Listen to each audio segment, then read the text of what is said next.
Hi, good morning. Diana here with Coming to Me. So, most recently, we know what's going on with this whole pandemic thing. Let me fix the camera here. And we know that people are passing away, right? So, recently there was a young nurse that passed away. Healthy, technically, no comorbidities that we knew of. And it's really been on my heart to kind of just talk about this distorted empathy that we have, and it's permeated our culture for so long. And it's more so because I'm a nurse, and one of the hallmark qualities of being really a great nurse, healthcare provider, anything where you're in service is this empathy, right? So I have started this video a couple of times, kind of just trying to figure out how I want to word it, and I think this is the start. I researched, I kind of looked up to see what does empathy really mean, right? And what does our society think empathy means, and what does it really mean? Because there's definitely a disconnect. So empathy is the capacity to understand or feel what another person is experiencing from within their frame of reference. That is the capacity to place oneself in another's position. So technically, when you look at all these new waves of EQ that a lot of these corporations are trying to kind of integrate in the function of their work culture, EQ, empathy is one of those things that is really talked about really a lot. It really just in the patient's experience, in not necessarily the provider's experience, but more so the experience and the customer and so forth. So that's what the culture has become. And I definitely think that empathy is vital. You have to be able to put yourself in someone else's position and experience what, or have a sense of what the person is experiencing. Because in reality, we'll never know what anyone's pain is like, what anyone feels. But because we are sentient beings, we do have a tendency sometimes to sense what other people are experiencing, right? And so that leads me to really discuss what an empath is. Because, I think there was a time maybe where the term has started to come a little bit more into mainstream as to, people are identifying as empaths. I'm an empath. Well, that's why, and there's a lot of this correlation. That's why narcissists pick me because I'm an empath. And it's almost like been romanticized, this whole empath thing. And in all honesty, it shouldn't be, in my personal opinion. I think, when I looked up what the characteristics of an empath were as well, I found that, but let me just backtrack a little bit. So beyond admitting or beyond identifying as an empath, let's say people with high levels of empathy really are people that are able to make others feel seen and heard, which is super important, right? Because I want, when you speak to me, that you feel that I'm understanding you and that I see you and that I'm hearing you and I'm understanding you, and what you're saying to me is of importance to me and I value you. Because ultimately that's what I think everyone's goal is and every human being's goal is to be seen and to be heard and to be valued, right? And then also it allows you to have an increased feeling when someone's words are out of alignment with their intent or their actions, because that's important. Integrity, sovereignty is important. Being able to be in alignment and matching up what you mean and what you do and what you say and what you do, super important.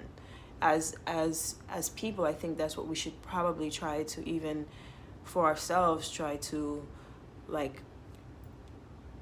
target ourselves, is really being in alignment with being people that say what they do and do what they say, right? And being in alignment with that. And then also the openness that one who is empathetic or has high levels of empathy it allows you to draw your talents, your wisdom, from your soul. Because ultimately, when you have the ability to sense what other people are feeling and to put yourself in the positions of other people, you gain a wisdom through others' experience. There are some people that have to feel it to learn it. I kind of was one of those people, and I think with my own maturity, I'm starting to learn I don't need to feel it anymore. Let me hear what you got to say about your experience, and if it resonates, that at some point or another it's been one of my it's a wisdom that exists in my soul, right? Because that's what in my understanding of what resonance is, it's a truth that exists within me already, and that's why I can identify with it, because wow, you're right. I wonder how I knew that, or how I felt that, yeah, that there's a truth in that with me, in my soul. And that allows you to be able to impart joy. And I mean, basically, that it allows you to bring healing to other people, or rather to hold space while people identify what their own healing is. It allows you to bring just all these wonderful gifts of the spirit, like I've spoken about before, of joy and hope and peace and love, and just it's empathy is beautiful. It's when done the right way, and when it doesn't have this toxic kind of overhang, then it's beautiful. It's one of our amazing gifts as human beings. So now to backtrack to what I was saying about this kind of romanticized idea of what an empath is one who so-called is highly empathic.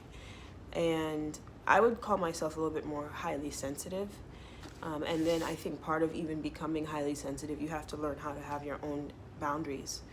So I'm going to kind of show you how this toxic codependency, that is also a term that we've kind of has been in the mainstream. I identified as a codependent at one point. I no longer, because I'm actively trying to deprogram that, because really, it's very dysfunctional. And I think because a lot of people have had this codependent programming, and then are also highly sensitive, are empathic, have high levels of empathy, then it becomes doubly toxic, if you know what I mean. So some of these things, as you can identify yourself as an empath, would be, you deeply feel the emotions of others, or you take on the energy of others. You have a tendency to be drained by negative people. You feel drawn to helping others. You take on negativity such as anger or anxiety. You're highly intuitive. You need time alone to recharge. I would say that I could identify with a lot of those things. As I started to learn who I was and realize, wow, that's not my feeling. Even the other day at work, I kind of, not the other day, I would say a couple of weeks ago, I had the moment that I had. And then I kind of realized, wow, I'm super anxious, but in my life, I'm not anxious about anything. I'm actually very settled. I feel abundant. I'm starting to understand that love is all around me, and that I am love, and I'm really lacking of nothing. Peaceful, joyous, and I'm realizing, wow, the anxiety of the entire environment is like very draining for me. I've absorbed it. And this is also kind of what has more recently made me realize, well, I need to learn how to guard my heart, really, ultimately, which is the same thing as having energetic boundaries. Really knowing how to not allow and not take things personally, and not allow these certain energies to kind of like permeate me, because ultimately I'll be drained and I'll be overwhelmed, and they don't even belong to me, those feelings, those energies, those emotions, right? So definitively, codependency is the holistic psychologist who I follow on Instagram, Dr. Nicole Perla, I believe her name is. She defines it as the chronic neglect of self in order to gain approval love, validation, or self-identity through another person. And I would think not only another person, like to add on to that through a profession, through through a lot of other things where we other roles, other things that we identify with, right? So professions, our children, and people like partners. There's a codependency can permeate a lot of things in our lives, right? But in regards to empathy, and I can identify it even just as being a nurse, you know, this idea, this young woman that passed away, who now has left her, you know, God rest her soul, that has now left a 4-year-old and a husband without a mom and a wife because of this toxic concept of empathy that's kind of riddled with codependency, that, you know, we have to sacrifice ourselves and put others before us. And that's what indicates empathy, and that's not, in my opinion. I think what it really has to be is that we have to take care of ourselves, you know. And it's so cliche, but it's true. Your cup being empty, you taking care of yourself is priority. It's in the plane, they tell you put your mask on before you put the mask on your children and other people, because you're of no good if you're not here. It's the truth.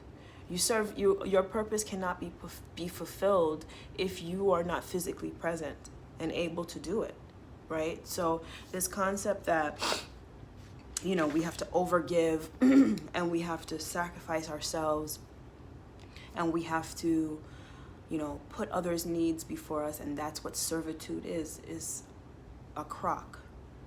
It's not. It's a lie. It's a lie. It's toxic, in my opinion, and I think it's detrimental to have that sort of mentality. And it to truly be of service, you have to be of service. You have to have been of service to yourself, right? To truly be a healer, you have to be healed. And I don't think it's coincidental that we have a lot of people that are unhealed, healing people or attempting to healing people, and these outcomes are not that great, because really, if you ain't full, if you can't fill if you're empty, you can't fill another person's cup. It's impossible. I tried for many years and it's impossible. I'm still learning. You know, you can't do it. And I think our society and our culture has normalized this idea that, oh, giving of yourself, so much so to the point of exhaustion, to the point of burnout, to the point of being overwhelmed and overtaken by emotions that really most of the times aren't even yours, right? That's what servitude is, and that's not. And I think people have kind of, you know, have distorted it, because even with Jesus prayed, he took his time, you know, he filled his cup so that he could heal other people. He wasn't out here just overdoing. He had boundaries. You know what I mean? He knew what no meant. You know what I mean? And I think it's just like we've almost tried to make it seem okay that it's okay to exhaust yourself and work overtime and do everything and fill everybody else's cup, because at the end of the day, you don't matter. And that's a lie. You do matter. You are important. And without you, the purpose of your life, the purpose that your soul has on this planet, this in this realm, is vital to all of humanity. You are important. Your little bit is important. And I think we have made this culture has allowed us to forget that, right? So, I mean, I think just basically that this distorted empathy that we've continued to allow to be what has dominated, you know, how we treat ourselves, how we treat other people needs to like die. You know, the paradigm itself needs to kind of shift. We need to no longer be selfless servers. We need to be self-full servers. We need to be people that come and help others once we've been able to help ourselves, you know. And there's joy in servitude. There is